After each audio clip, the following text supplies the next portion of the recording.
Aku diusir dari rumah yang kubangun dengan keringat dan darahku sendiri.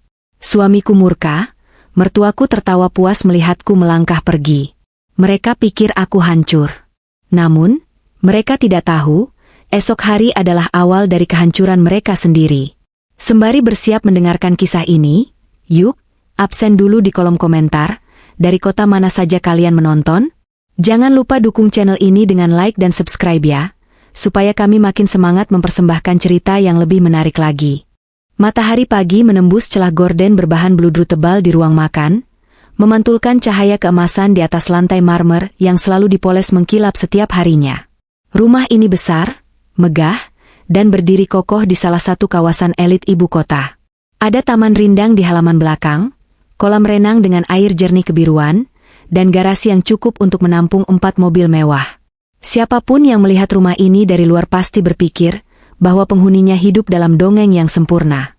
Namun, bagiku, rumah yang kubangun dengan susah payah ini perlahan berubah menjadi neraka yang paling dingin.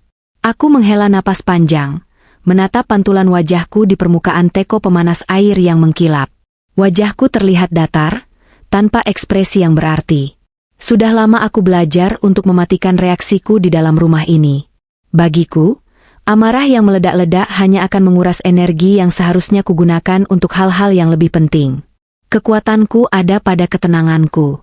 Semakin dalam luka yang digoreskan padaku, semakin jernih pikiranku bekerja, dan semakin matang perhitungan yang aku susun di dalam kepala. Aku adalah seorang perempuan yang terbiasa bekerja keras sejak usia muda. Aku merintis bisnis dari nol, jatuh bangun membangun jaringan, hingga akhirnya perusahaanku berdiri stabil dan menghasilkan pundi-pundi uang yang lebih dari cukup. Namun, di dalam rumah tangga ini, aku memilih untuk menyembunyikan sebagian besar kesuksesanku. Franz, suamiku, adalah pria dengan harga diri yang sangat tinggi namun berbanding terbalik dengan kemampuannya dalam mencari nafkah. Karirnya mandek di posisi staf menengah di sebuah perusahaan swasta. Gajinya bahkan tidak cukup untuk membayar tagihan listrik bulanan rumah ini. Demi menjaga wibawanya sebagai kepala keluarga, aku memanipulasi banyak hal. Aku menaruh sebagian besar uangku di rekening bersamanya, membuat seolah-olah investasi yang sukses itu adalah hasil dari keputusannya. Aku membiarkan dia merasa bahwa dialah raja di istana ini, bahwa rumah mewah ini adalah hasil kerja kerasnya. Aku pikir, dengan begitu, pernikahan kami akan damai. Aku salah besar. Pengorbananku justru menjadi bumerang ketika ibu mertuaku, Bu Rina, memutuskan untuk pindah dan tinggal bersama kami 6 bulan yang lalu. Langkah kaki yang diseret terdengar dari arah tangga kayu jati. Itu suara langkah Bu Rina. Aku tetap fokus memotong sayuran di atas talenan, tidak menoleh sedikit pun. Tanganku bergerak ritmis, tenang, mengiris bawang dengan presisi. Pagi-pagi begini sudah bikin keributan di dapur. Suara pisau saja sampai terdengar ke atas. Gerutu Bu Rina sambil menarik kursi meja makan dengan kasar. Suaranya selalu terdengar tajam, seolah setiap kata yang keluar dari mulutnya dirancang khusus untuk mengiris harga diriku. Aku meletakkan pisau perlahan, lalu berbalik menatapnya dengan wajah tenang. Selamat pagi, Ibu. Saya sedang menyiapkan sarapan untuk Franz. Hari ini dia ada rapat penting pagi-pagi sekali. Bu Rina mendengus sinis. Matanya yang tajam memindai meja makan yang sudah mulai terisi dengan hidangan. Pagi ini aku memasak ikan salmon panggang dengan saus lemon dan asparagus. Menu kesukaan Franz yang bahan-bahannya kubeli dari swalayan impor dengan harga yang tidak murah. Makanan macam apa ini? Mentah begini? Kamu pikir anakku itu kucing dikasih ikan setengah matang? Mana bau amisnya menyengat sekali. Ucapnya dengan nada tinggi, hidungnya berkerut jijik. Aku menatap piring itu, lalu menatap Bu Rina. Hatiku tidak berdesir sedikit pun. Tidak ada keinginan untuk membantah dengan suara keras. Ini salmon panggang, Bu. Tingkat kematangannya memang dibuat seperti ini agar teksturnya tetap lembut dan nutrisinya terjaga. Franz selalu menyukainya. Alah, alasan saja kamu karena malas masak yang benar. Perempuan zaman sekarang memang tidak tahu cara melayani suami. Cuma bisa dandan dan menghabiskan uang suami saja.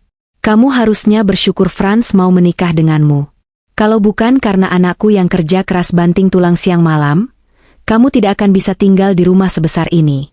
Paling-paling kamu cuma jadi gembel di jalanan. Setiap kalimat yang keluar dari mulutnya adalah sebuah kebohongan yang ia yakini sendiri. Burina tidak tahu, atau lebih tepatnya Franz tidak pernah memberitahunya, bahwa rumah ini 100% berdiri di atas tanah yang kubeli dengan namaku sendiri. Bahkan kursi yang sedang ia duduki saat ini adalah hasil dari jerih payahku. Namun, aku memilih diam. Aku membiarkan hinaannya mengudara, mencatat setiap kata-katanya di dalam kepalaku. Aku tidak pernah merespons dengan amarah. Semakin ia menghina, semakin aku merasa tenang. Ketenangan adalah senjata yang tidak bisa mereka baca. Tak lama kemudian, Franz turun dari lantai 2 dengan setelan kemeja kerjanya. Ia terlihat terburu-buru sambil membenarkan letak dasinya. Begitu sampai di ruang makan, hal pertama yang ia lakukan adalah menghampiri ibunya dan mencium punggung tangan wanita tua itu. "Pagi, Ibu." Nyenyak tidurnya, sapa Franz dengan nada lembut yang sangat bertolak belakang dengan nada bicaranya padaku akhir-akhir ini. "Mana bisa tidur nyenyak kalau pagi-pagi hidung ibu sudah disiksa dengan bau amis masakan istrimu ini, Franz. Coba kamu lihat." Burina menunjuk piring berisi salmon panggang itu dengan dagunya. "Istri kamu ini mau meracuni kamu atau bagaimana? Makanan tidak layak begini disajikan untuk suami yang sudah capek cari uang."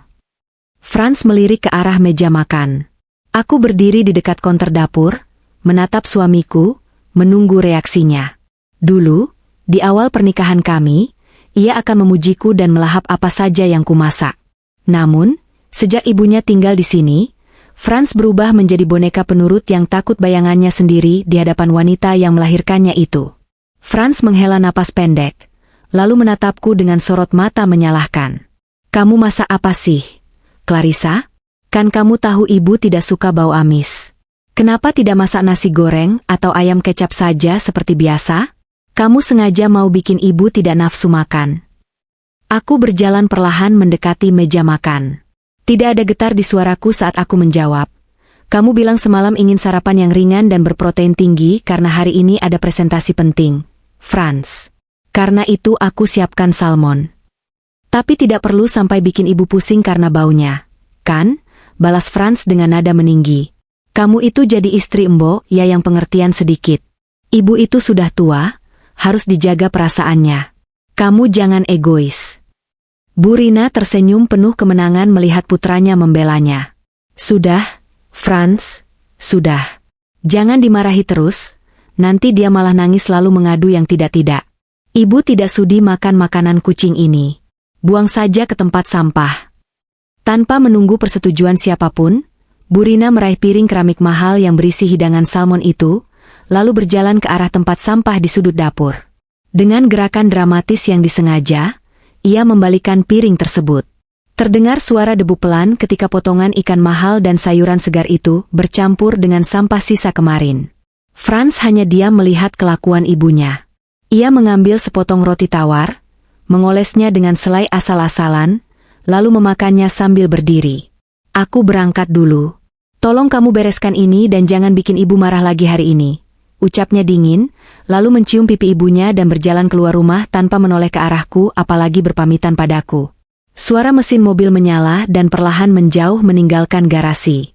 Di ruang makan yang kini terasa sunyi, hanya tersisa aku dan Burina. Wanita tua itu menatapku dengan tatapan meremehkan, seolah menunggu aku meledak, menangis, atau melempar barang. Dia sangat menyukai keributan karena itu membuatnya merasa berkuasa. Namun, aku tidak memberikannya kepuasan itu. Aku menarik napas perlahan, meresapi oksigen yang mengalir ke paru-paruku. Jantungku berdetak dengan ritme yang sangat teratur. Aku menatap tempat sampah, lalu menatap wajah Burina yang mulai terlihat bingung melihat reaksiku yang datar. Aku berjalan mendekati tempat sampah, mengambil piring keramik yang tadi ia pakai, dan membawanya ke tempat cuci piring. Aku menyalakan keran air, mencuci piring itu dengan gerakan yang sangat tenang dan metodis. Pikiranku bekerja dengan sangat cepat, menyusun variabel-variabel yang ada di sekitarku. Hinaan demi hinaan yang kudapat hari ini tidak membuatku sedih, melainkan menjadi bahan bakar yang menyalakan mesin logikaku. Aku tahu, waktu mereka di rumah ini sudah mulai menghitung mundur. Dan aku akan pastikan, ketika bom waktu itu meledak, mereka tidak akan pernah bisa bangkit lagi. Ibu mau saya pesankan bubur ayam dari restoran depan untuk sarapan? Tanyaku lembut, membalikan badan dengan seulas senyum tipis yang tak mencapai mata. Bu Rina mendengus kesal karena tak berhasil memancing amarahku. Ia melangkah pergi meninggalkan dapur sambil menggerutu pelan. Aku menatap punggungnya yang menjauh. Ketenangan adalah hal yang paling menakutkan bagi orang yang mencoba menghancurkanmu. Dan aku memiliki stok ketenangan yang tak terbatas. Setelah kepergian Franz dan insiden sarapan pagi itu, rumah terasa sangat lengang. Bu Rina biasanya akan menghabiskan waktu berjam-jam di ruang keluarga, menonton sinetron sambil menikmati camilan yang kubeli. Aku memanfaatkan waktu ini untuk mengunci diri di ruang kerjaku yang terletak di lantai 1, tak jauh dari taman dalam rumah. Ruang kerja ini adalah tempat suciku. Disinilah aku mengendalikan semua bisnisku, memantau pergerakan saham, dan mengadakan rapat virtual dengan para manajerku. Di ruangan ini pula, aku menyimpan dokumen-dokumen penting, sertifikat aset, dan beberapa barang peninggalan almarhum kedua orang tuaku yang sangat berharga. Aku mengatur ruangan ini dengan sangat teliti, setiap map dan buku memiliki tempatnya sendiri. Franz jarang sekali masuk ke sini karena ia tahu aku butuh ketenangan untuk bekerja. Atau lebih tepatnya, ia tidak terlalu peduli dengan apa yang kulakukan selama uang bulanan tetap mengalir ke rekeningnya. Hari itu, aku sedang fokus merevisi kontrak dengan salah satu klien besar. Mataku lekat menatap layar monitor, mengetik dengan cepat. Ponselku bergetar. Sebuah pesan masuk dari asistenku, mengabarkan bahwa ada kurir yang mengantarkan sampel produk ke depan gerbang. Aku bangkit dari kursi, merapikan sedikit meja kerjaku, lalu berjalan keluar ruangan.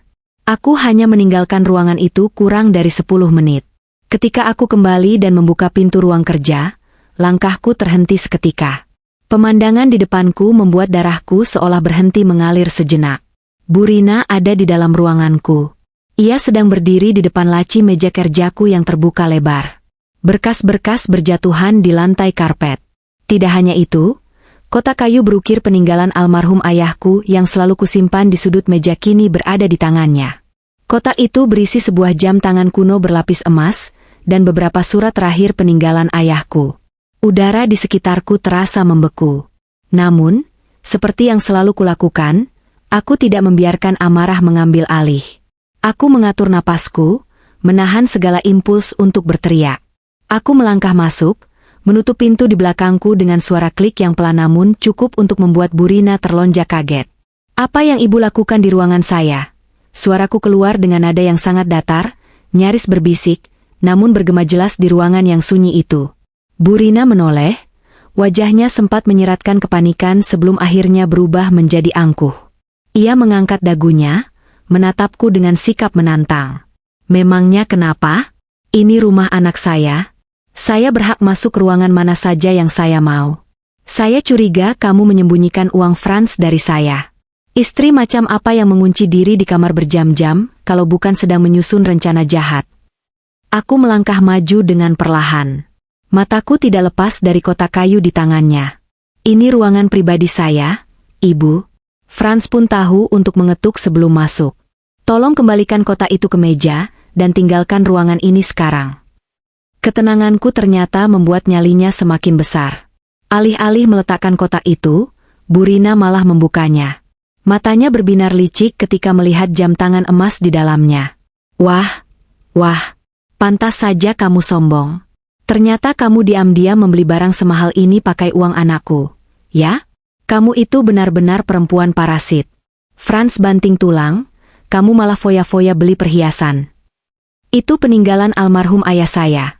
Jelasku dengan suara yang masih sangat tenang, tidak bernada membela diri, hanya menyampaikan fakta. Langkahku terhenti sekitar 2 meter darinya. Aku tidak ingin memancing reaksi kasarnya yang bisa membahayakan barang peninggalan itu. "Halah, pembohong. Ayahmu yang bangkrut itu mana mungkin punya barang mewah seperti ini," cibirnya kasar. Dengan sengaja, tanpa keraguan sedikitpun, Bu Rina membalikan kotak kayu itu. Waktu seakan berjalan lambat. Jam tangan kuno itu jatuh melayang ke lantai. Karena lantainya berlapis karpet, jam itu tidak hancur berkeping-keping, tetapi kaca pelindungnya retak dan terdengar bunyi mekanis yang patah di bagian dalam. Namun yang lebih parah, surat-surat tua berharga yang kertasnya sudah rapuh ikut berserakan. Bu Rina dengan sengaja menginjak salah satu surat itu hingga robek. Ia melipat tangannya di dada, tersenyum mengejek ke arahku. UPS, sengaja. Biar kamu tahu diri sedikit. Aku menunduk, menatap jam tangan yang kacanya retak dan surat ayahku yang terinjak. Rasa sakit yang tajam menusuk dadaku. Itu adalah satu-satunya tulisan tangan ayahku yang tersisa.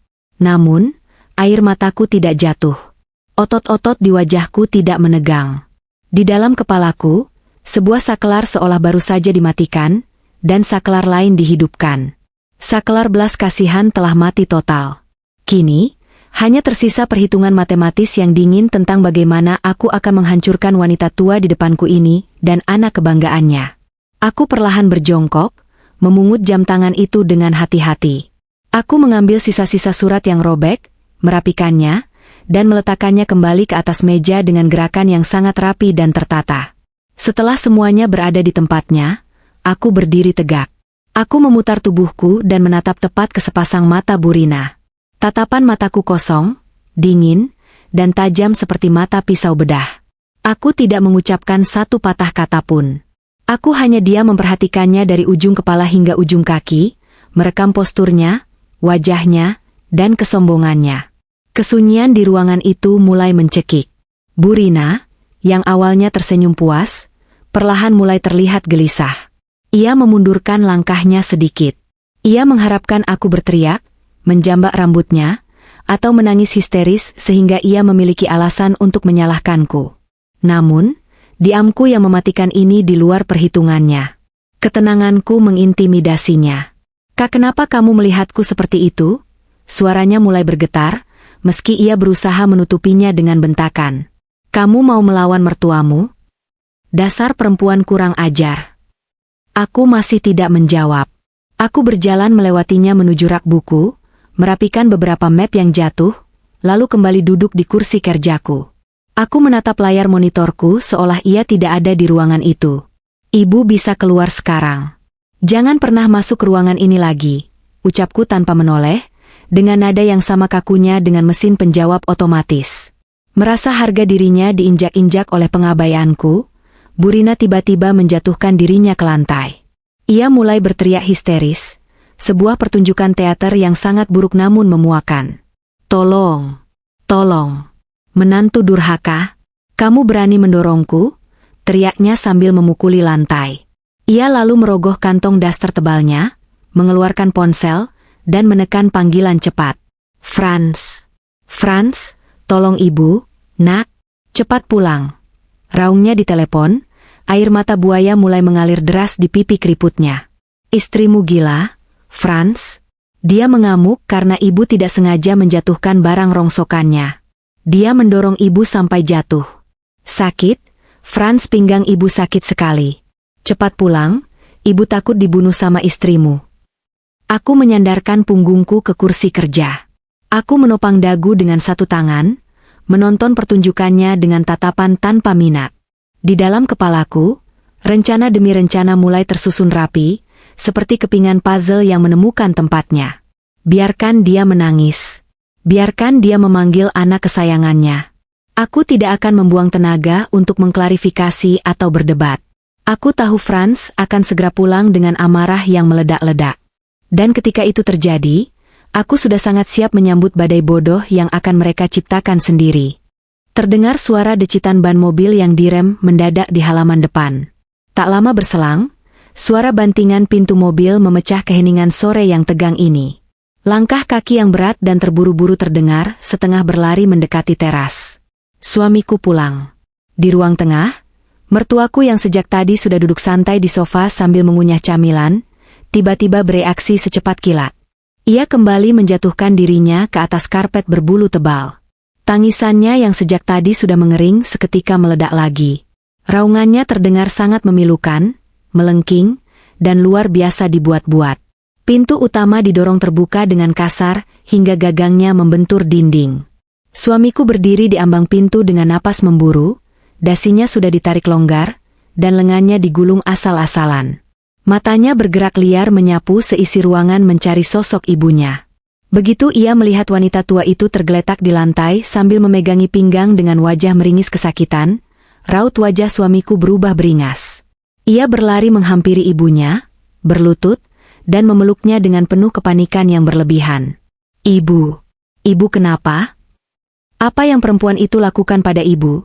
Serunya dengan suara bergetar, menatap ibunya dengan tatapan penuh rasa iba sebelum akhirnya menoleh tajam ke arahku. Mertuaku semakin memperkeras tangisannya. Ia mencengkeram ke meja suamiku kuat-kuat, berakting seolah ia adalah korban kejahatan paling brutal di dunia ini. Sakit, nak? Pinggang ibu sakit sekali. Istrimu mendorong ibu sampai jatuh. Dia mengamuk hanya karena ibu tidak sengaja menyenggol barang bekas ayahnya. Dia bilang ibu ini beban, menumpang di sini, dan ingin membunuh ibu. Ibu takut. Nak, ibu mau pulang saja ke kampung. Aku berdiri tidak jauh dari mereka, menyandarkan tubuhku pada kusen pintu ruang kerja. Kedua lenganku terlipat santai di depan dada. Aku menatap pertunjukan teater murahan itu dengan wajah datar, tanpa ekspresi. Tidak ada setetes pun air mata di pelupuk mataku. Tidak ada dada yang naik turun karena menahan amarah. Otot-otot di wajahku serileks permukaan danau yang tenang. Semakin aku disakiti dengan fitnah murahan ini, semakin jernih logikaku bekerja. Aku membiarkan suamiku termakan oleh racun kebohongan itu. Suamiku perlahan bangkit berdiri. Wajahnya merah padam, urat-urat di lehernya menonjol keluar. Ia berjalan menghampiriku dengan langkah berat dan dada membusung, seolah ia adalah pria paling berkuasa di rumah ini. Jari telunjuknya teracung tepat di depan wajahku. Apa-apaan kamu ini? Apa kamu sudah gila? Berani-beraninya kamu menyentuh ibuku, menyakiti ibuku. Bentaknya dengan suara yang menggelegar hingga memantul ke langit-langit ruangan. Kamu pikir kamu siapa di rumah ini? Kamu itu cuma istri. Tugasmu melayani suami dan menghormati ibuku. Bukan malah bertingkah seperti preman dan menyiksa orang tua. Aku menatap ujung jari telunjuknya, lalu perlahan mengangkat pandanganku untuk menatap tepat ke manik matanya. Aku tidak berkedip. Aku tidak memalingkan wajah. Suaraku keluar dengan volume yang sangat normal, berbanding terbalik dengan teriakannya. Ibumu menjatuhkan dan merusak barang peninggalan almarhum ayahku. Setelah itu, dia sengaja menjatuhkan dirinya sendiri ke lantai. Ucapku tenang, tanpa nada membela diri. Itu adalah sebuah pernyataan fakta, bukan sebuah permohonan agar dipercaya. Namun, seperti yang sudah kuduga, kejujuran tidak memiliki tempat di telinga orang yang sudah dibutakan oleh ego. Suamiku tertawa sinis, tawa yang merendahkan dan penuh dengan hinaan. Alasan? Kamu pikir aku bodoh? Kamu selalu mencari-cari kesalahan ibuku sejak dia pindah ke sini. Kamu benci padanya karena kamu merasa sok berkuasa dengan gajimu yang tidak seberapa itu. Dengar baik-baik ya, barang rongsokan ayahmu itu tidak ada harganya dibandingkan dengan nyawa ibuku. Pria ini benar-benar tidak tahu apa-apa. Ia tidak tahu bahwa gajinya dalam setahun bahkan tidak cukup untuk membayar pajak rumah ini. Ia tidak tahu bahwa kehidupannya yang nyaman selama ini murni, karena aku yang menopangnya dari belakang layar. Dan sekarang, ia berdiri di depanku, menghina ayahku, dan merasa dirinya adalah penguasa dunia. Ketenanganku semakin dalam. Semakin ia berteriak, semakin aku merasa sedang melihat seekor serangga yang akan segera menemui akhirnya. Turuti saja semua perkataan ibuku, jangan membantah. Suamiku memberikan ultimatumnya, suaranya kini mencapai oktav tertinggi. Urat di pelipisnya berkedut keras. Perempuan tidak tahu diri. Nyusahin saja. Kalau tidak mau nurut, pergi saja dari rumah ini. Kata-kata itu akhirnya keluar. Kalimat sakti yang mengusirku dari rumah yang kubeli dengan darah dan keringatku sendiri. Kalimat yang akan menjadi bumerang paling mematikan dalam sejarah hidupnya. Di belakang suamiku, aku bisa melihat mertuaku menyembunyikan senyum liciknya. Wanita tua itu tertawa puas tanpa suara. Matanya berkilat penuh kemenangan karena merasa telah berhasil menyingkirkanku dari hidup anaknya. Ia mengira ini adalah akhir dari diriku. Alih-alih menangis mengemis ampunan seperti yang mereka harapkan, ujung bibirku justru melengkung ke atas. Aku tersenyum. Sebuah senyuman dingin yang sangat tipis, namun cukup untuk membuat suamiku tertegun sejenak. Sorot mataku berubah menjadi sedingin bongkahan es. Aku tidak mengucapkan satu kata perlawanan pun. Aku membalikkan badan, Berjalan dengan langkah yang anggun dan teratur menaiki tangga menuju kamar utama. Tidak ada bantingan pintu. Tidak ada isak tangis. Di dalam kamar, aku mengambil satu koper kecil berukuran kabin. Aku hanya memasukkan dokumen-dokumen asliku, sertifikat rumah, surat-surat kendaraan, laptop kerjaku, dan beberapa potong pakaian ganti. Barang-barang mewah lainnya kutinggalkan di tempatnya. Karena toh besok semua itu akan kembali ke tanganku. Hanya butuh waktu 15 menit bagiku untuk berkemas. Aku menarik koper itu menuruni tangga. Suamiku dan ibunya masih berada di ruang tengah. Mereka menatapku dengan campuran antara rasa puas dan kebingungan. Mereka bingung mengapa aku terlihat sangat tegar, mengapa aku tidak merengek meminta kesempatan kedua. Aku berhenti tepat di depan pintu utama. Aku menoleh perlahan ke arah mereka. Suamiku melipat tangannya di dada, mencoba terlihat tangguh. Mertuaku mendengus meremehkan. "Selamat malam," ucapku dengan nada yang sangat sopan dan tenang. "Nikmati sisa waktu kalian di sini." Tanpa menunggu balasan dari mereka, aku melangkah keluar, menutup pintu kayu jati itu dengan sangat pelan hingga terdengar bunyi klik yang halus. Udara malam langsung menyapu wajahku. Langkahku mantap menyusuri jalan setapak di halaman depan, meninggalkan rumah itu tanpa sedikit pun rasa penyesalan. Aku tidak diusir. Aku hanya mundur satu langkah untuk menghancurkan mereka semua esok hari. Taksi yang kupesan melalui aplikasi melaju membelah jalanan kota yang mulai dihiasi lampu-lampu neon. Aku bersandar di kursi penumpang, menatap deretan gedung tinggi yang melintas cepat di balik kaca jendela. Di dalam mobil ini, suasananya sangat hening, hanya terdengar suara sayup-sayup radio yang diputar oleh sang sopir. Tidak ada air mata yang menggenang di pelupuk mataku. Tidak ada rasa sesak di dada yang biasanya menyertai seorang istri yang baru saja diusir oleh suaminya. Yang ada hanyalah kejernihan pikiran yang mutlak. Logikaku bekerja dengan kecepatan penuh. Aku seperti seorang jenderal yang baru saja kembali ke tenda komandonya, menyusun strategi serangan balasan setelah membiarkan musuh merasa menang di medan perang kecil. Kesalahan terbesar suamiku dan ibunya adalah mereka mengira kesabaranku selama ini adalah sebuah kelemahan. Mereka lupa bahwa diamnya seorang pemikir jauh lebih berbahaya daripada teriakannya orang bodoh. Taksi berhenti di pelataran sebuah hotel bintang 5 yang terletak di pusat kawasan bisnis. Aku membayar ongkos taksi dan melangkah masuk ke lobi yang terang benderang dengan lampu kristal raksasa. Seorang pelayan berseragam rapi segera menghampiriku, membawakan koper kecilku dengan sikap hormat. Aku melangkah menuju meja resepsionis, menyerahkan kartu identitas dan kartu kredit warna hitamku. Proses check-in berlangsung cepat. Aku memesan kamar tipe suite di lantai tertinggi, tempat di mana aku bisa melihat pemandangan kota di bawah kakiku. Begitu pintu kamar mewah itu tertutup di belakangku, aku tidak membuang waktu sedetik pun untuk beristirahat. Aku berjalan menuju meja kerja berbahan kayu mahoni di sudut ruangan, membuka laptopku, dan meletakkan ponsel di sampingnya. Ruangan ini kedap suara, sangat sempurna untuk memulai eksekusi rencanaku. Aku menekan nomor kontak manajer keuanganku. Hanya butuh 2 kali nada dering sebelum panggilanku dijawab. "Selamat malam, Bu. Ada yang bisa saya bantu di jam segini?" Sapa suara pria di seberang sana dengan nada profesional. "Malam, Pak Anton. Saya butuh Anda melakukan beberapa pemblokiran segera," ucapku dengan suara datar, tanpa basa-basi. "Blokir semua kartu kredit tambahan yang menginduk pada rekening utama saya. Ya, yang atas nama suami saya. Bekukan juga akses penarikan tunai dari rekening gabungan yang nomornya belakangnya 445. Tarik semua sisa dana di rekening itu dan pindahkan ke rekening pribadi saya. Saya ingin semuanya berstatus ditolak malam ini juga." "Baik, Bu. Saya akan proses langsung ke sistem pusat bank sekarang. Ada lagi. Hubungi pihak asuransi dan cabut nama suami saya beserta ibunya dari daftar penerima manfaat polis kesehatan premium saya. Dan satu lagi, tolong hubungi manajer aset kita. Mobil SUV hitam plat ganjil yang biasa dipakai suami saya, itu terdaftar atas nama perusahaan, kan?" "Benar, Bu. Itu mobil inventaris direksi." "Bagus. Hubungi pihak dealer atau jasa penarik kendaraan.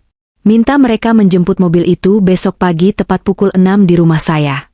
Berikan mereka kunci cadangan yang ada di kantor. Jika dia melawan, Katakan itu perintah langsung dari pemilik perusahaan. Dimengerti, Bu. Semua instruksi akan dilaksanakan malam ini. Aku memutus sambungan telepon. 1 tahap selesai. Langkah selanjutnya adalah memastikan bahwa istana yang mereka banggakan itu runtuh di atas kepala mereka. Aku mencari kontak pengacara pribadiku, seorang pria parubaya yang sangat ahli di bidang hukum properti dan pernikahan. Halo, Pak Hendra.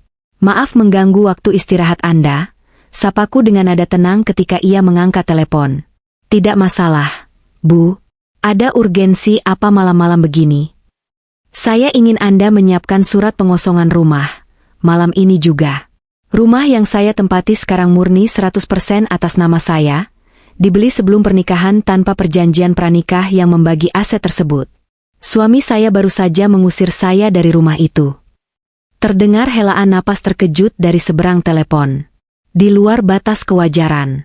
Jika sertifikat atas nama Anda penuh dan itu harta bawaan, dia tidak punya hak legal sekecil apapun untuk berada di properti itu tanpa izin Anda. Tepat sekali. Karena itu, saya mencabut izin tinggalnya malam ini. Saya ingin Anda membawa surat pengosongan itu besok pagi-pagi sekali.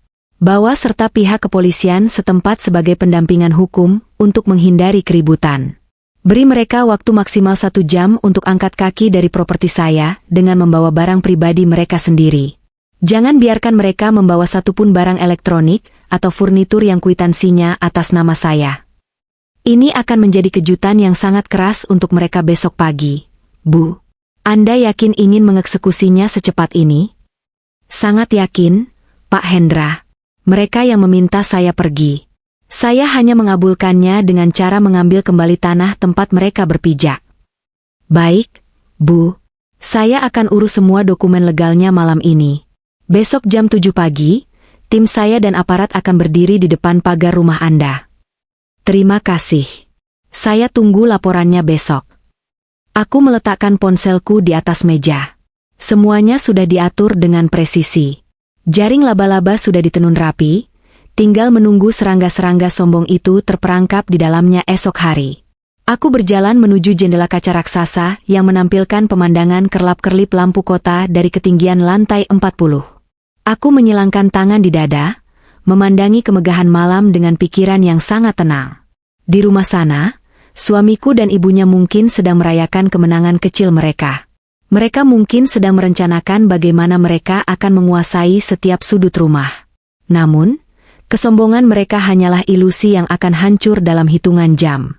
Malam ini adalah malam terakhir mereka tidur di atas kasur berlapis bulu angsa milikku. Besok, ketika matahari terbit, badai yang sesungguhnya akan menyapu habis semua keangkuhan mereka hingga tak bersisa. Dan aku akan menyaksikan kehancuran mereka sambil menyesap kopi pagi dari atas sini. Sinar matahari pagi menembus celah gorden kamar hotel bintang 5 tempatku menginap. Aku membuka mata dengan perasaan yang sangat segar. Tidak ada beban di dadaku. Tidak ada rasa sesak, sedih, atau penyesalan yang biasanya menghantui seorang istri setelah diusir dari rumahnya sendiri semalam. Aku bangkit dari tempat tidur berlapis spray putih bersih itu, meregangkan otot-ototku sejenak, lalu melangkah tenang menuju kamar mandi.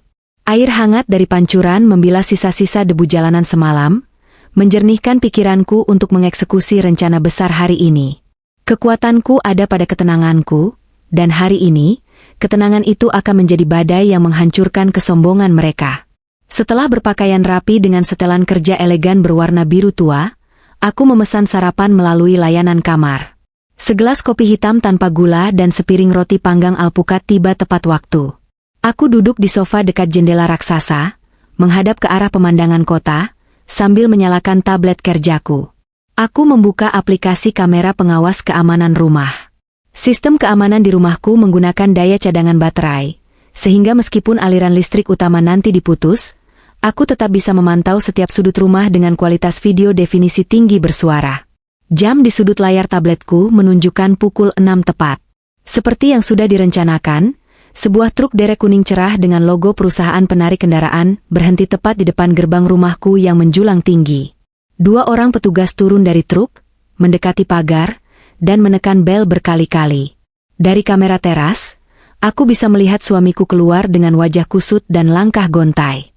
Ia masih mengenakan piyama bergarisnya, menggosok matanya yang setengah tertutup. Jelas sekali ia baru saja terbangun dari tidur nyenyaknya. Suamiku membuka gerbang kecil dengan raut wajah kesal. "Ada apa pagi-pagi begini bikin ribut?" bentaknya kepada dua petugas derek itu. Suaranya terdengar jelas dari pelantang suara tabletku. Salah satu petugas, seorang pria berbadan tegap, menyodorkan sebuah map berisi surat tugas resmi. "Selamat pagi, Pak. Kami dari pihak perusahaan penarik kendaraan. Kami mendapat instruksi langsung dari pemilik perusahaan tempat Bapak bekerja untuk menarik mobil SUV hitam bernomor polisi ganjil yang ada di garasi Bapak. Mobil tersebut adalah aset perusahaan dan hak guna pakainya telah dicabut per hari ini." Wajah suamiku memerah seketika. "Kalian gila, ya? Saya ini manajer. Mobil itu fasilitas saya. Siapa yang menyuruh kalian? Direktur saya tidak mungkin mengeluarkan perintah konyol seperti ini. Kalian pasti komplotan penipu." Petugas itu tetap tenang, tidak terpancing emosi suamiku sama sekali. "Kami hanya menjalankan tugas sesuai dokumen resmi, Pak. Silakan Bapak baca sendiri surat tugas berserta stempel asli dari perusahaan. Kunci cadangan sudah diserahkan kepada kami oleh pihak manajemen. Jika Bapak menghalangi, kami terpaksa membawa pihak berwajib." Suamiku merebut surat itu, matanya membelalak membaca tanda tangan di atas materai. Ia tidak tahu bahwa perusahaan tempatnya bekerja itu sebenarnya adalah salah satu anak perusahaan dari grup bisnis yang kumiliki. Selama ini ia mengira ia direkrut karena kemampuannya yang luar biasa, padahal aku yang memerintahkan Direktur HRD untuk memberinya posisi itu agar ia merasa punya harga diri. Dan sekarang, aku mengambil kembali apa yang memang milikku. Tanpa bisa mencegah, suamiku hanya berdiri mematung saat salah satu petugas masuk ke garasi, menyalakan mesin mobil SUV kebanggaannya, dan mengeluarkannya ke jalanan untuk dinaikkan ke atas truk derek. Ia menatap kepergian mobil itu dengan mulut sedikit terbuka, masih tidak percaya dengan apa yang baru saja terjadi. Belum sempat suamiku memproses kejadian itu, lampu teras yang biasanya menyala otomatis tiba-tiba padam. Kamera pengawasku langsung beralih ke mode malam berbaterai. Dari kamera di ruang tengah, aku melihat mertuaku keluar dari kamarnya sambil menggerutu keras. "Franz, kenapa AC-nya mati? Panas sekali. Coba kamu cek token listriknya. Pasti istrimu yang tidak becus itu lupa mengisinya sebelum pergi semalam," teriak mertuaku sambil mengipas-ngipas wajahnya dengan majalah. Suamiku masuk ke dalam rumah dengan langkah gontai. "Bukan tokennya habis, Ibu. Meterannya dicabut dari luar. Air juga tiba-tiba mati, keran di dapur tidak menyala. Kurang ajar sekali petugas listrik itu. Berani-beraninya memutus listrik rumah orang kaya. Kamu telepon mereka sekarang, Franz. Suruh mereka nyalakan lagi, Ibu mau mandi." Aku menyesap kopi hitamku dengan tenang. Tentu saja listrik dan air mati.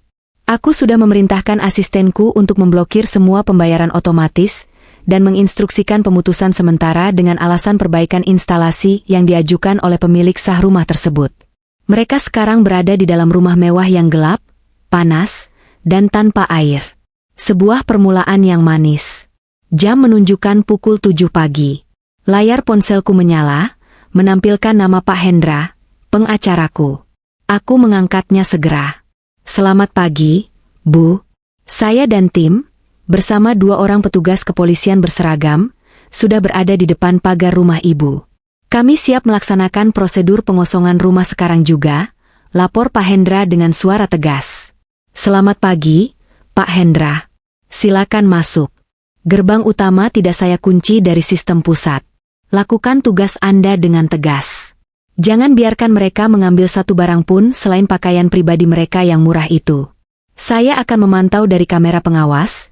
Instruksiku datar tanpa intonasi keraguan sedikit pun. Dari layar tablet, aku melihat gerbang utama terbuka. Pak Hendra, mengenakan setelan jas abu-abu yang rapi, berjalan memimpin di depan, diikuti oleh 2 asistennya dan 2 polisi berseragam lengkap. Kehadiran mereka di halaman rumah yang luas itu segera memicu kepanikan di dalam. Suamiku berlari ke arah pintu utama dan membukanya dengan kasar. Wajahnya pucat pasi melihat ada polisi di depan terasnya. "Siapa kalian? Kenapa polisi ada di rumah saya?" teriaknya dengan suara bergetar, mencoba menutupi ketakutannya dengan bentakan keras. Pak Hendra melangkah maju, menjaga jarak yang sopan namun mengintimidasi. Ia mengeluarkan sebuah dokumen tebal berlogo firma hukumnya. Selamat pagi, Bapak Franz. Saya Hendra, kuasa hukum dari Ibu Clarissa, pemilik sah properti ini. Kedatangan kami ke sini untuk menyerahkan surat perintah pengosongan rumah. Anda dan ibu Anda diberikan waktu tepat 45 menit untuk mengemas barang-barang pribadi Anda berupa pakaian, dan segera meninggalkan properti ini. Suamiku tertawa sumbang, sebuah tawa yang dipaksakan karena panik. Pemilik sah? Kalian ini mabuk atau bagaimana? Ini rumah saya suaminya. Dia istri saya, harta dia adalah harta saya juga. Kalian tidak punya hak mengusir saya. Pak Hendra tidak tersenyum. Ia menatap suamiku dengan tatapan kasihan yang profesional. Bapak Franz, menurut sertifikat hak milik bernomor resmi yang terdaftar di Badan Pertanahan, tanah dan bangunan ini 100% atas nama Ibu Clarissa, dibeli dan dibangun jauh sebelum pernikahan kalian terjadi. Karena kalian tidak memiliki perjanjian pranikah yang mengatur percampuran harta bawaan, maka secara hukum negara, rumah ini mutlak milik klien saya. Anda tidak memiliki hak sepeser pun atas rumah ini. Mertuaku, yang mendengar keributan itu, muncul dari balik pintu. Matanya melotot tajam menatap polisi dan Pak Hendra. Kalian jangan mau ditipu sama menantu durhaka itu. Anak saya yang bayar cicilan rumah ini. Anak saya yang kerja keras. Perempuan itu cuma numpang hidup. Pak Hendra mengalihkan pandangannya ke arah mertuaku. Suaranya tetap datar. Ibu, kami membawa bukti mutasi rekening. Tidak ada 1 rupiah pun dari rekening anak ibu yang pernah digunakan untuk membayar rumah ini. Justru sebaliknya, selama ini klien kamilah yang membiayai kehidupan kalian. Sekarang, waktu kalian tersisa 40 menit. Silakan berkemas. Mertuaku terdiam kaku. Wajahnya yang tadi merah, karena marah kini berubah putih pasi seperti mayat. Ia menoleh ke arah suamiku, menuntut penjelasan. Franz, apa maksudnya ini? Rumah ini bukan punya kamu. Suamiku menunduk, tidak berani menatap mata ibunya. Kebohongan yang selama ini ia bangun hancur berkeping-keping di depan mata ibunya sendiri. Harga dirinya rontok, jatuh berserakan di lantai teras rumah yang bukan miliknya. Mendengar kenyataan itu, mertuaku tiba-tiba memegang dadanya. Napasnya tersengal-sengal. Matanya mendelik ke atas, dan dalam hitungan detik, tubuh tuanya ambruk ke lantai teras. Ia pingsan. Kali ini bukan akting, bukan sandiwara murahan seperti kemarin sore. Ia benar-benar pingsan karena syok berat menyadari bahwa selama ini ia menumpang, menghina, dan mengusir pemilik asli rumah tempat ia bernaung. Ibu! Suamiku menjerit histeris, menjatuhkan dirinya di samping tubuh ibunya, mencoba membangunkannya. Kalian lihat apa yang kalian lakukan? Kalian membuat ibu saya pingsan. Saya akan tuntut kalian semua. Pak Hendra hanya memberi isyarat kepada asistennya. Panggilkan ambulans jika diperlukan. Tapi pengosongan tetap harus berjalan. Pak Franz, bangunkan ibu Anda atau kami yang akan mengangkat barang-barang kalian ke jalanan sekarang juga. Aku menutup aplikasi kamera pengawas di tabletku. Layarnya menjadi hitam, memantulkan bayangan wajahku yang tersenyum sangat tipis. Tidak ada amarah. Tidak ada kepuasan yang berlebihan. Hanya ada sebuah kelegaan logis, karena parasit-parasit itu akhirnya berhasil disingkirkan dari ruang hidupku. Aku menghabiskan kopi hitamku yang sudah mulai dingin, bangkit dari sofa, dan mengambil tas kerjaku. Hari sudah siang, dan perusahaanku membutuhkan pemimpinnya. Pertunjukan pagi ini sudah selesai, namun aku tahu, suamiku pasti akan mencoba mencari masalah lagi. Dan aku sudah sangat siap menyambutnya di babak selanjutnya. Gedung kantorku berdiri megah di pusat distrik bisnis. Kaca-kaca jendelanya memantulkan cahaya matahari siang yang terik. Aku berjalan memasuki lobi utama dengan langkah tenang, membalas sapaan hormat dari para resepsionis dan petugas keamanan dengan anggukan kecil. Sepatu hak tinggiku berketuk teratur di atas lantai granit. Begitu sampai di ruangan direktur utamaku yang luas dan mewah, aku langsung duduk di balik meja kerja, membuka tumpukan dokumen yang harus kutandatangani. Pikiranku sepenuhnya fokus pada pekerjaan. Kehidupan pribadiku yang hancur sama sekali tidak mengganggu ritme kerjaku. Ketenanganku adalah tameng yang tidak bisa ditembus oleh drama murahan apapun. Ponsel di atas mejaku bergetar halus secara berurutan. Notifikasi demi notifikasi masuk dari aplikasi perbankanku. Aku melirik layar ponsel itu sejenak. Transaksi ditolak, kartu kredit gold di Hotel Mahkota. Transaksi ditolak, penarikan tunai 2 juta rupiah di ATM Sentral. Transaksi ditolak, kartu debit di restoran cepat saji. Ujung bibirku sedikit tertarik ke atas. Aku bisa membayangkan dengan jelas kepanikan yang sedang melanda suamiku saat ini. Setelah diusir dari rumah dengan hanya membawa koper berisi pakaian, ia pasti mencoba mencari tempat menginap untuk dirinya dan ibunya yang baru sadar dari pingsan. Ia selalu mengandalkan kartu kredit yang kuberikan padanya, kartu tambahan yang tagihannya selalu kubayar lunas setiap bulan tanpa banyak bertanya. Ia terbiasa hidup mewah dengan uangku, merasa dirinya adalah pria sukses yang mampu membiayai gaya hidup ibunya.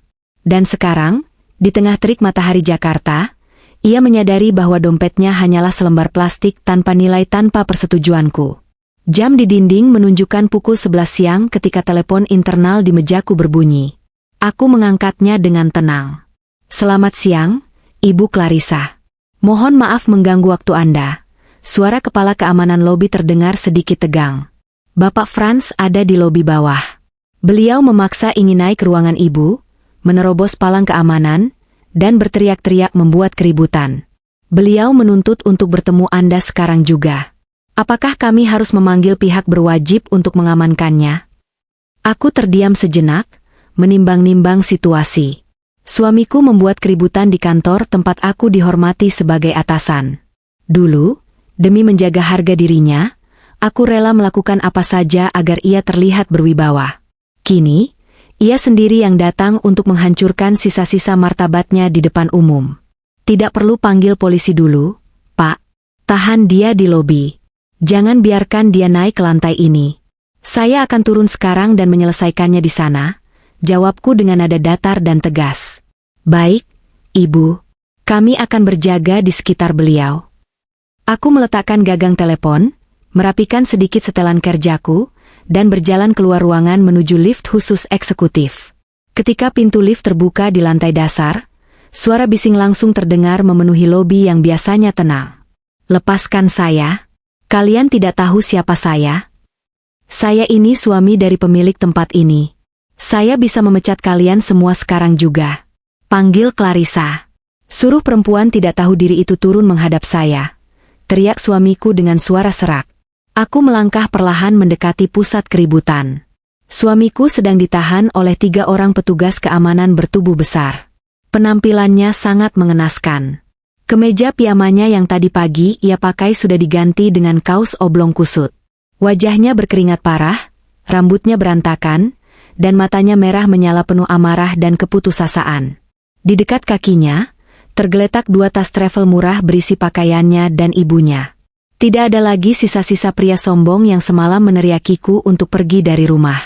Begitu ia melihatku berjalan mendekat, matanya melebar. Ia meronta semakin keras, berusaha melepaskan diri dari pegangan petugas keamanan. Clarissa, akhirnya kamu turun juga, dasar perempuan licik. Apa maksudmu melakukan semua ini? Kenapa kamu menyita mobilku? Kenapa kamu mengunci semua kartuku? Kamu mau membunuh suamimu sendiri dan menelantarkan ibuku di jalanan? Aku memberi isyarat tangan kepada para petugas keamanan untuk mundur 1 langkah, memberiku sedikit ruang, namun tetap bersiaga di dekatku. Aku berdiri berhadapan dengan suamiku, menjaga jarak sekitar 1,5 meter. Tatapanku lurus, dingin, dan tidak menyeratkan emosi apapun. Ketenanganku membuat napasnya yang memburu terdengar, semakin menyedihkan di ruangan lobi yang menggema ini. Mobil itu milik perusahaan, bukan milikmu. Kartu-kartu itu terhubung dengan rekening pribadiku, bukan milikmu, ucapku dengan volume suara yang sangat tenang, cukup keras untuk didengar olehnya namun tidak sampai memancing tontonan berlebihan dari karyawan lain yang melintas. Aku hanya mengambil kembali apa yang memang menjadi hakku. Sesuai perintahmu semalam, aku pergi dari rumah itu, dan aku membawa semua hartaku bersamaku. Suamiku menggeram marah. Kamu istriku. Hartamu adalah hartaku. Kamu tidak bisa bertindak semena-mena seperti ini. Berikan padaku kartunya sekarang, ibu butuh istirahat di hotel. Dia masih syok gara-gara ulahmu pagi tadi. Aku tidak berkedip menatap matanya. Harta bawaan sebelum pernikahan tanpa perjanjian pranikah tidak bisa dibagi. Franz, kau yang sarjana seharusnya tahu hukum dasar itu. Selama 3 tahun pernikahan kita, gajimu bahkan tidak pernah cukup untuk menutupi biaya makan ibumu sendiri. Aku yang menutupi semuanya agar kau terlihat seperti laki-laki yang bertanggung jawab di mata ibumu. Tapi karena ibumu terus menghinaku dan kau dengan sadar mengusirku, sandiwara itu resmi berakhir hari ini. Kata-kata yang kuucapkan dengan tenang itu meluncur seperti anak panah yang menembus tepat di jantung harga dirinya. Wajah suamiku pucat pasi. Rahangnya mengeras. Ia melihat sekeliling, menyadari bahwa beberapa karyawan dan tamu di lobi sedang berbisik-bisik memperhatikannya. Pria yang selalu haus akan penghormatan ini, sekarang menjadi tontonan yang memalukan. Kamu sengaja menjebakku, kan? Kamu sengaja menginap di hotel dan merencanakan semua ini dari belakangku. Tuduhnya dengan suara yang mulai bergetar karena panik, bukan lagi marah. Clarissa, kita ini suami istri. Kamu tidak bisa melakukan ini. Oke, aku minta maaf soal semalam. Aku emosi. Ibu juga salah karena merusak barang ayahmu. Sekarang, suruh pengacaramu mencabut laporannya. Biarkan kami pulang ke rumah. Kita bicarakan ini baik-baik di rumah kita. Kata, rumah kita, yang keluar dari mulutnya terdengar sangat menjijikkan di telingaku.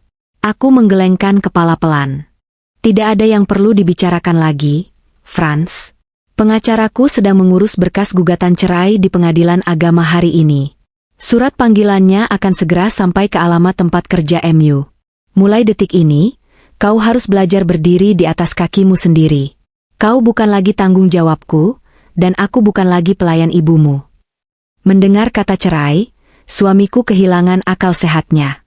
Ia mencoba menerjang maju untuk meraih tanganku, namun dengan sigap 2 petugas keamanan langsung menahan lengannya dan memutar tubuhnya ke arah pintu keluar. Clarissa, kamu tidak bisa menceraikan aku. Aku ini suamimu. Surgamu ada padaku. Clarissa, kau dengar aku? Dasar perempuan sombong. Kau akan kualat karena menelantarkan suami dan mertuamu. Teriaknya histeris sambil diseret paksa oleh para petugas menuju pintu kaca lobi. Aku tetap berdiri diam di tempatku, menatapnya diseret keluar seperti pembuat onar. Tidak ada rasa kasihan yang tersisa di hatiku. Aku membalikkan badan, berjalan kembali menuju lift dengan langkah yang sama tenangnya seperti saat aku turun tadi. Di lantai atas, aku berjalan mendekati jendela kaca di ruanganku yang menghadap langsung ke jalan raya di depan gedung. Dari atas sini, aku bisa melihat suamiku dilemparkan keluar dari area gedung kantorku beserta tas-tas murahnya. Ia terjatuh di trotoar. Tak lama kemudian, sebuah taksi reot berhenti di dekatnya. Mertuaku keluar dari taksi itu dengan wajah beringas. Dari bahasa tubuh mereka yang terlihat dari kejauhan, perdebatan hebat terjadi. Mertuaku memukul-mukul lengan suamiku, menunjuk-nunjuk wajah anaknya dengan marah, menuntut penjelasan mengapa mereka tidak bisa menyewa hotel dan mengapa mereka diusir seperti gelandangan. Suamiku, yang sedang dalam kondisi hancur dan stres berat, akhirnya balas membentak ibunya. Ia mengibaskan tangan ibunya, menendang tas travelnya sendiri, dan berjalan menjauh meninggalkan wanita tua itu sendirian di pinggir jalan yang panas. Hubungan beracun antara ibu dan anak yang selalu mereka banggakan itu, akhirnya hancur lebur, hanya dalam waktu kurang dari 24 jam.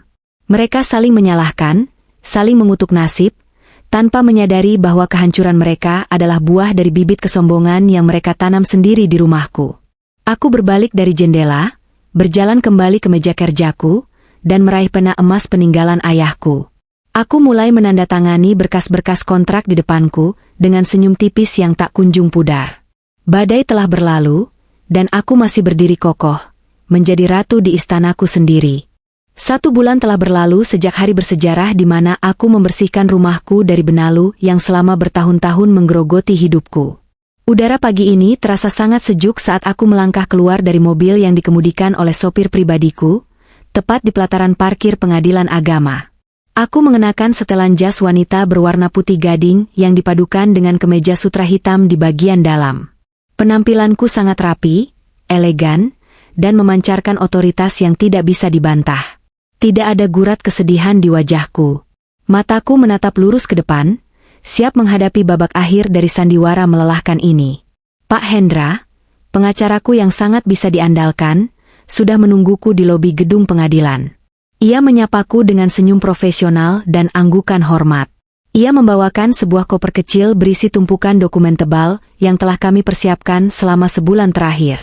Dokumen-dokumen itu bukan sekadar berkas gugatan cerai biasa, melainkan bukti-bukti kuat berupa mutasi rekening, sertifikat aset, dan hasil audit keuangan yang kulakukan secara diam-diam.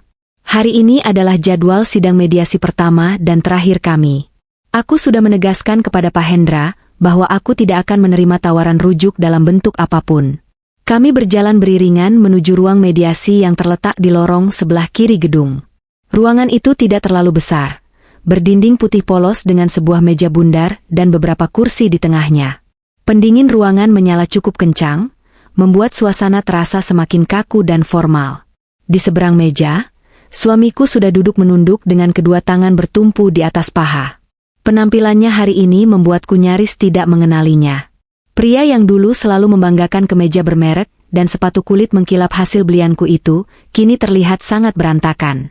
Ia mengenakan kemeja lengan panjang yang warnanya sudah mulai pudar dan kusut di beberapa bagian. Wajahnya dipenuhi jambang yang tidak dicukur rapi, kantung matanya menghitam, dan tubuhnya terlihat jauh lebih kurus dari sebulan yang lalu. Jelas sekali bahwa kehidupan di luar sana tanpa fasilitas mewah dariku telah menghancurkan fisiknya dan menginjak-injak egonya. Mendengar suara pintu terbuka, ia mendongak. Matanya langsung tertuju padaku. Ada kilat keputusasaan dan penyesalan yang sangat dalam di sorot matanya, namun aku tidak merasakan simpati sedikitpun. Hatiku sudah kebal. Ketenanganku adalah perisai sekaligus senjataku. Aku menarik kursi dan duduk tepat di hadapannya dengan punggung tegak. Sementara Pak Hendra duduk di sebelahku dan mulai mengeluarkan berkas-berkas dari dalam kopernya.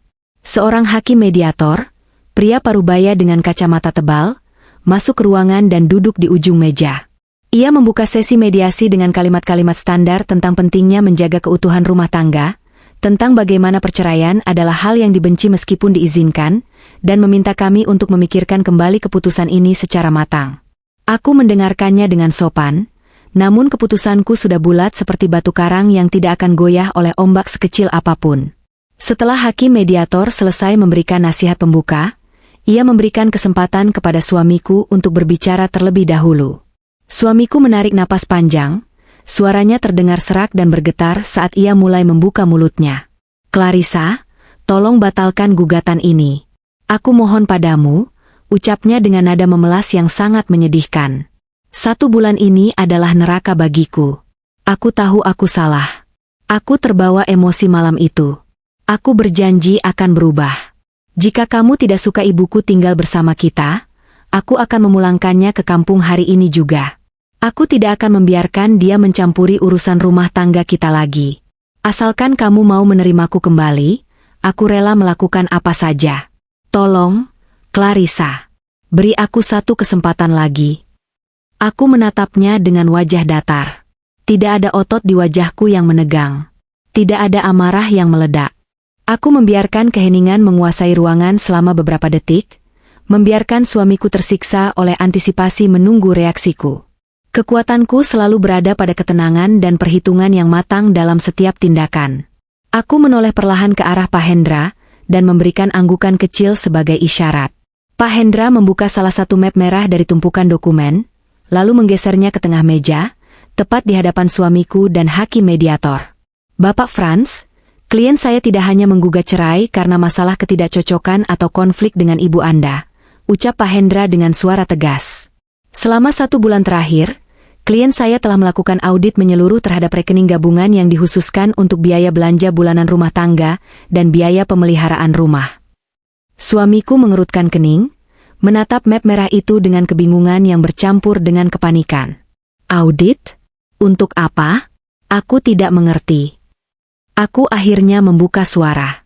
Nada bicaraku sangat tenang, jelas, dan dingin, menusuk langsung ke titik kelemahannya. Setiap bulan, aku mentransfer dana sebesar 30 juta rupiah ke rekening itu.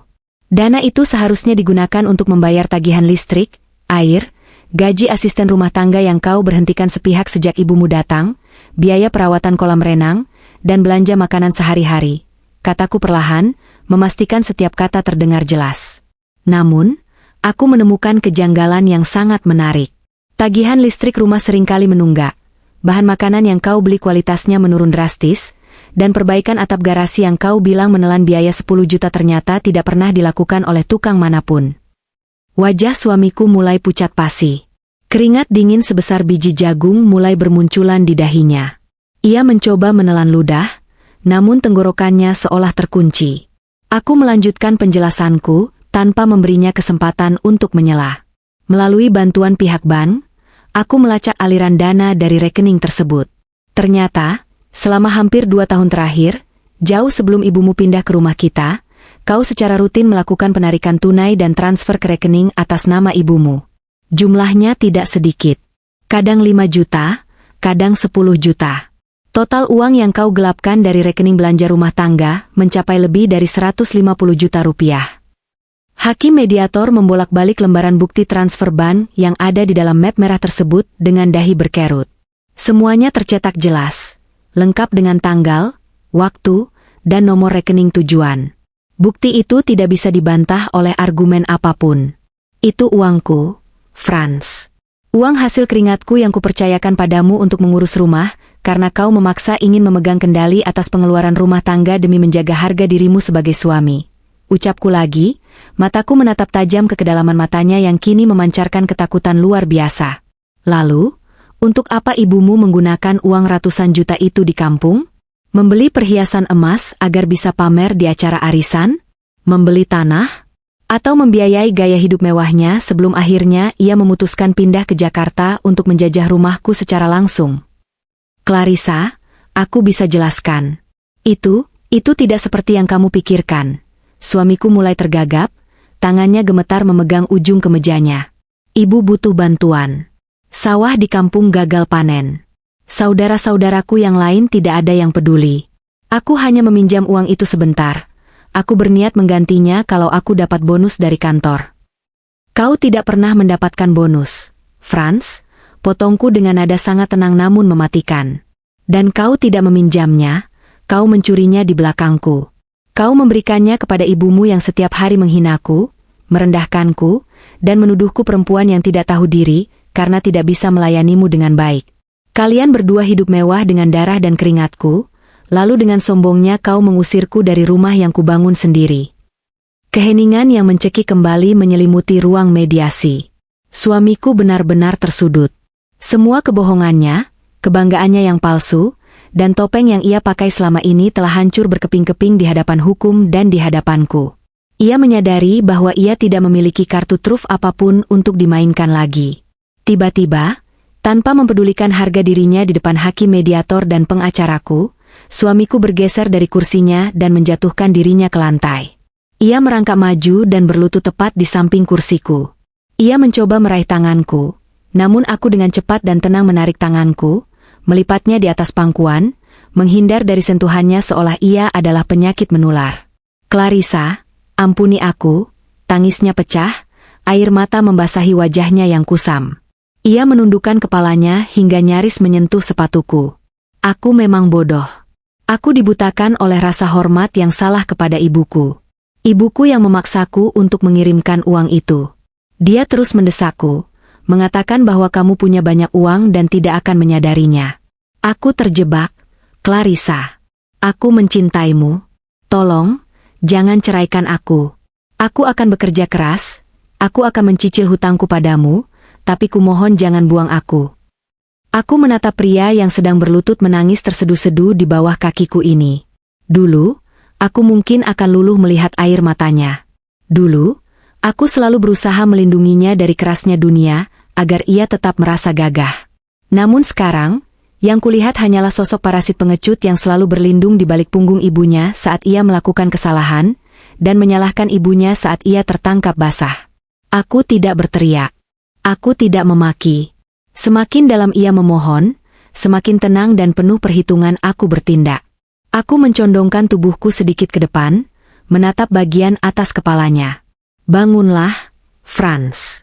Tangisanmu tidak akan mengubah fakta hukum apapun di atas meja ini, ucapku dengan suara datar yang menggema di ruangan sunyi itu. Perpisahan ini adalah jalan yang paling logis dan terbaik. Kau mengatakan aku adalah perempuan tidak tahu diri dan menyusahkan. Maka hari ini, aku membebaskan diriku dari kewajiban untuk menyusahkanmu, dan sekaligus membebaskanmu dari fasilitas hidupku. Pengacaraku akan memproses tuntutan penggelapan dana ini jika kau berani menunda-nunda proses perceraian. Pilihanmu hanya satu, tanda tangani persetujuan cerai ini tanpa syarat, dan aku akan merelakan uang 150 juta itu sebagai biaya sedekah terakhirku untuk keluargamu. Suamiku mendongak, menatap wajahku yang tak tersentuh oleh emosi apapun. Ia akhirnya menyadari bahwa batas kesabaranku telah lama terlewati, dan jembatan di antara kami telah terbakar habis menjadi abu. Dengan tangan gemetar dan isak tangis yang tertahan, ia kembali duduk di kursinya, mengambil pena yang disodorkan oleh mediator, dan menandatangani berkas kegagalannya sendiri. Palang pintu penderitaan itu akhirnya resmi ditutup. Ketukan palu hakim di ruang sidang pengadilan agama 3 minggu kemudian menggema dengan nyaring, menetapkan bahwa ikatan pernikahanku dengan Franz telah putus secara hukum. Persidangan berjalan sangat cepat dan efisien. Seperti yang telah kuperhitungkan sejak awal, Franz tidak mendapatkan 1 sen pun dari harta kekayaanku. Bukti-bukti kepemilikan aset pranikah yang kusodorkan sangat kuat dan tidak dapat diganggu-gugat. Ditambah dengan bukti penggelapan dana belanja rumah tangga, pihak Franz sama sekali tidak memiliki posisi tawar untuk menuntut pembagian harta gonogini. Saat keluar dari ruang sidang untuk yang terakhir kalinya, aku melihat mantan suamiku dan mantan ibu mertuaku berdiri di sudut lorong pengadilan. Penampilan mereka berdua benar-benar mencerminkan kehancuran yang mereka ciptakan sendiri.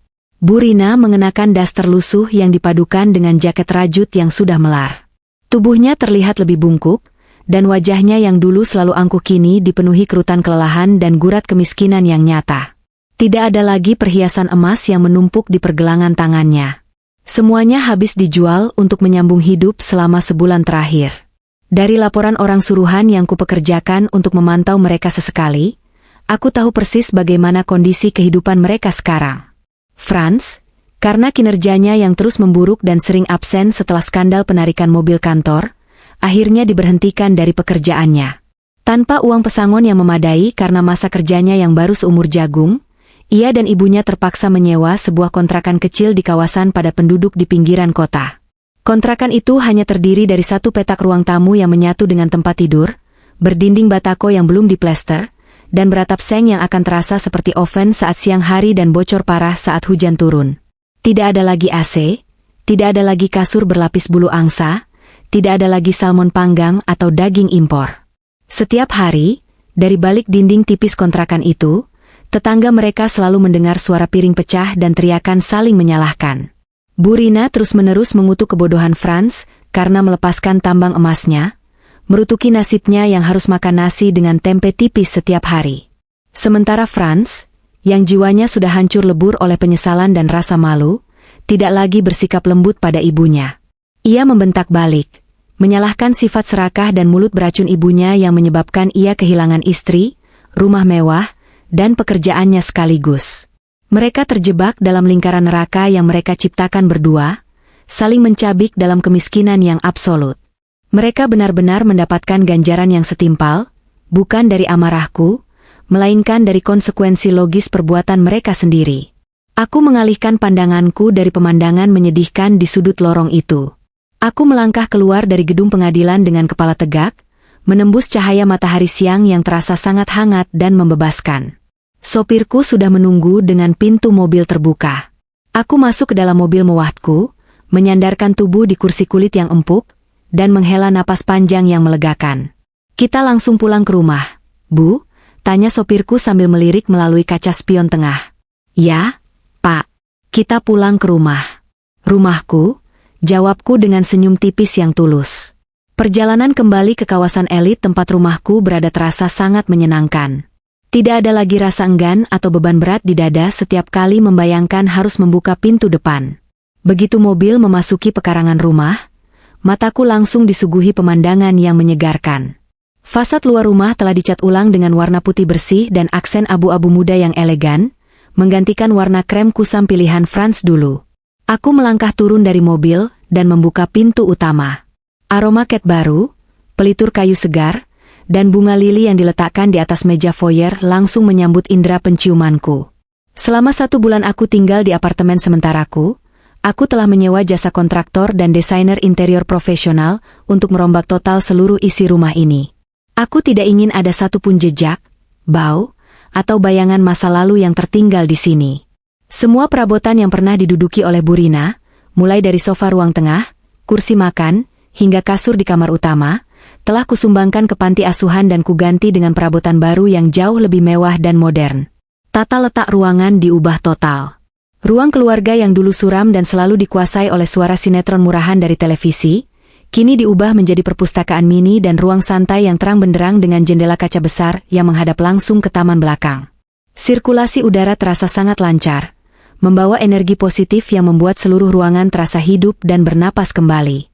Aku berjalan menyusuri lorong demi lorong, mengamati setiap detail perubahan yang telah selesai dikerjakan. Langkahku terasa sangat ringan. Suara ketukan hak sepatuku di atas lantai marmer bergema menciptakan melodi kebebasan di rumah yang kini terasa sangat luas ini. Aku menuju ke dapur, tempat di mana dulu aku sering dihina saat sedang memasak. Dapur itu kini terlihat sangat bersih dengan konter batu pualam hitam dan peralatan masak baja nirkarat model terbaru.